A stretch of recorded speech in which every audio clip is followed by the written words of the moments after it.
Nuestro trabajo genera riesgos.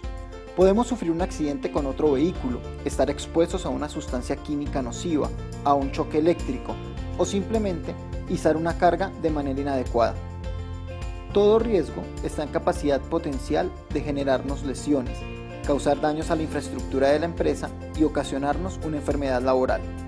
Por esta razón, hemos creado un sistema de identificación de peligros y riesgos, así como los controles para evitarlos. Veamos a continuación los tipos de riesgos a los que estamos expuestos. Factores de riesgo mecánico. Los encontramos en los sistemas de transmisión de fuerza, puntos de operación, partes en movimiento, superficies cortantes, proyección de partículas, en herramientas de liberación de energía hidráulica, neumática, mecánica y presión almacenada. También están en el izaje de cargas y en las cargas suspendidas. Las consecuencias más comunes por esos factores de riesgo incluyen traumas, heridas, amputaciones y abrasiones. Factores de riesgo eléctrico. Los encontramos cuando estamos en contacto con energía eléctrica o en contacto con energía estática. Las consecuencias de este tipo de riesgo suelen ser quemaduras, shock o fibrilación ventricular. Factores de riesgo físico. Están presentes en el ruido, las vibraciones, las temperaturas extremas por calor, las temperaturas extremas por frío, una iluminación deficiente, una iluminación excesiva, las radiaciones no ionizantes o presiones barométricas altas y bajas. Los resultados y consecuencias de este tipo de factores de riesgo suelen ser sordera profesional, alteraciones vasculares y nerviosas, problemas cardiovasculares, deshidratación, pérdida de peso, fatiga visual, alteraciones celulares y síndrome de túnel carpiano. Factores de riesgo químico. Los encontramos en aerosoles líquidos y sólidos, en gases y vapores y en material particulado. Por lo general pueden adquirirse por inhalación, absorción o ingestión. Y las consecuencias más comunes suelen ser quemaduras, dermatitis, intoxicaciones crónicas o agudas y lesiones sistémicas. Factores de riesgo químico. Están presentes en sustancias inflamables y en materiales combustibles. Pueden generar y tener como consecuencia incendios o explosiones, quemaduras, traumas, heridas y amputaciones. Factores de riesgo biológico. Son producidos por distintos tipos de microorganismos como virus, hongos o bacterias.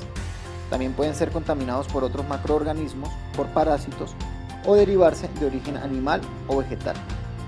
Las consecuencias más comunes suelen ser enfermedades, dentro de las que se encuentran la hepatitis, la tuberculosis, la brucelosis y el VIH. Factores de riesgo locativo. Se presentan en la infraestructura de la compañía e incluyen pisos y escaleras defectuosas, barandas ausentes o defectuosas, muros y techos defectuosos o en mal estado, puertas y ventanas defectuosas o en mal estado, una superficie del piso deslizante o en mal estado, almacenamiento y estantería en mal estado o no asegurada, falta de orden y aseo, y una señalización y demarcación deficiente, inexistente o inadecuada. Las consecuencias más comunes de este tipo de riesgo suelen ser golpes o traumas, contusiones o fracturas. Factores de riesgo en tareas de alto riesgo. Aquí se incluyen el trabajo en alturas por encima de 1,5 metros sin sistemas de protección intrínseca, trabajos en espacios confinados, trabajos en caliente, corte o soldadura, sistemas químicos peligrosos y el trabajo en excavaciones. Las consecuencias más comunes de este tipo de riesgos suelen ser muerte, amputaciones, quemaduras, fracturas, heridas, envenenamientos o asfixia. Factores de riesgo público. En esos se incluyen las situaciones de atraco, las situaciones de asonada o el terrorismo. Son consecuencias comunes de ellos el estrés, el pánico y cierto tipo de accidentes. Factores de riesgo psicosocial.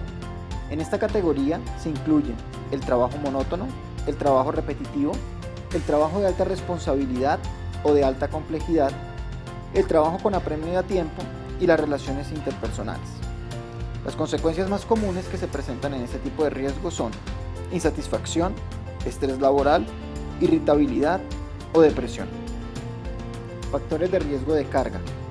En este caso se incluyen dos tipos de riesgo: por carga estática, que se producen por largas jornadas, ya sea sentado o de pie, o por cargas dinámicas, que incluyen esfuerzos, hiperextensión, movimientos repetitivos o sobreesfuerzos de la voz. Las consecuencias más comunes de este tipo de riesgo son enfermedades osteomusculares, principalmente la lumbalgia, fatiga física, disfonía y afonía. Esperamos que hayas aprendido a identificar los peligros y riesgos con los que podemos encontrarnos en nuestro día a día. Recuerda que la seguridad en el trabajo es compromiso de todos.